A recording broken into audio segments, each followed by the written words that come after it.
So today we are going to be making berry cobbler. I've made it several times before. It's so delicious. You can use whatever berries you want. Today I'm going to be using blueberries. I have about 4 cups of blueberries here, but you can do raspberries, blackberries, strawberries, or you can mix different berries, whatever you would like. So we're going to start today with our 4 cups of fresh washed blueberries. And then what we're going to do is we are going to need to mix some dry ingredients with the blueberries. Now I've already kind of mixed it up together. So what we have here in this bowl is 1 cup of sugar, half a cup of flour, a tablespoon of cornstarch, and half a teaspoon of salt. And I mixed it all together first, and then I'm going to pour it into this non-stick skillet, and we're going to mix all of it together. So that's our first part. So I'm going to pour all this in here, try to spread it evenly.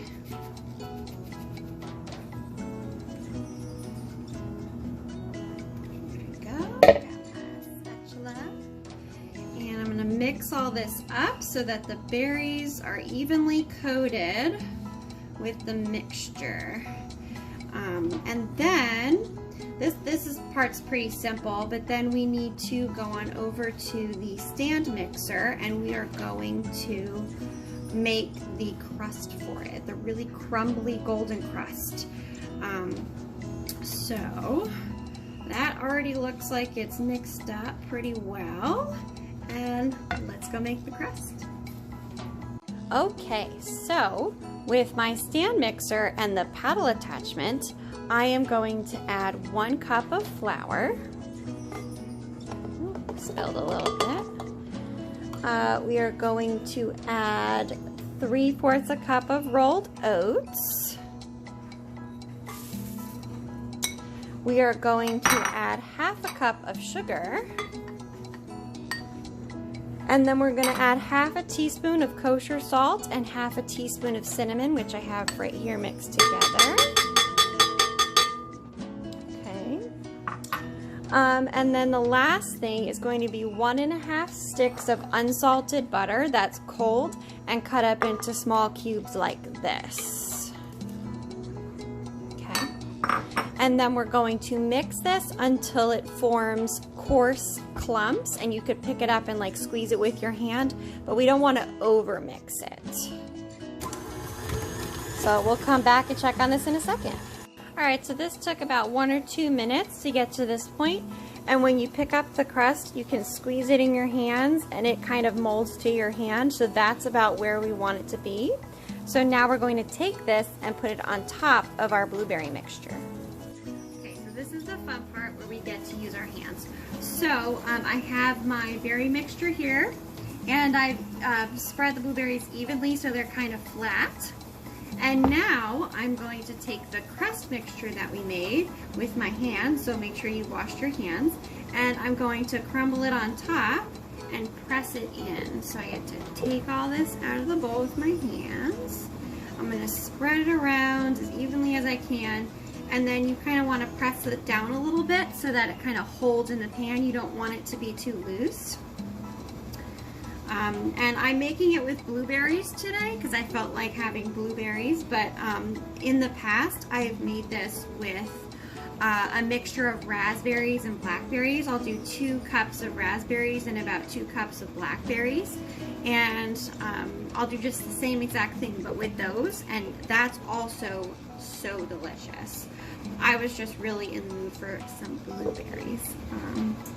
But this is so delicious. It's so good, and I think it's pretty easy to do. And if you don't have a stand mixer, a lot of people don't have those. I like to bake, so I've got one of those. You can use a regular mixer, just, you know, be careful again and try not to over mix, and you may have to stop occasionally because it might get stuck on the metal whisk when using a regular mixer. But you should absolutely be able to still make it if you don't have a stand mixer, so don't worry too much about that. But this looks about ready, so I've put all of the crust on here and I'm just pressing it down so that it's kind of flat on top and covering the majority of the top. If you have some blueberries peeking through, that's totally fine. All right, so it looks about like this now. So yummy. We are going to put this in the oven, preheated at 375 for about 35 to 40 minutes, and we want the edges to be kind of bubbling and the top to be kind of golden brown. So we're gonna wait and look for that. I know with my oven, sometimes it might take closer to 40 minutes to get that crisp crust on top. So we'll stick it in the oven and see how it turns out. So I just took the cobbler out of the oven and it's still bubbling, and you can see that it's kind of golden brown on top. It actually took a little less than 35 minutes this time. I was a little surprised, but I'm glad I kept an eye on it. So now let's wait for it to cool down and get a slice, maybe with some ice cream too. Alright, so this Berry Cobbler is still warm. I'm gonna put some ice cream on it that I got. And I'm gonna take a nice bite of this with some ice cream.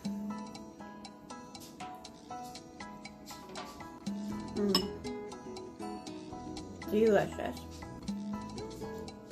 I like serving this with some cold vanilla ice cream. You can use whatever you got at home, but it's so delicious. I hope you guys make it.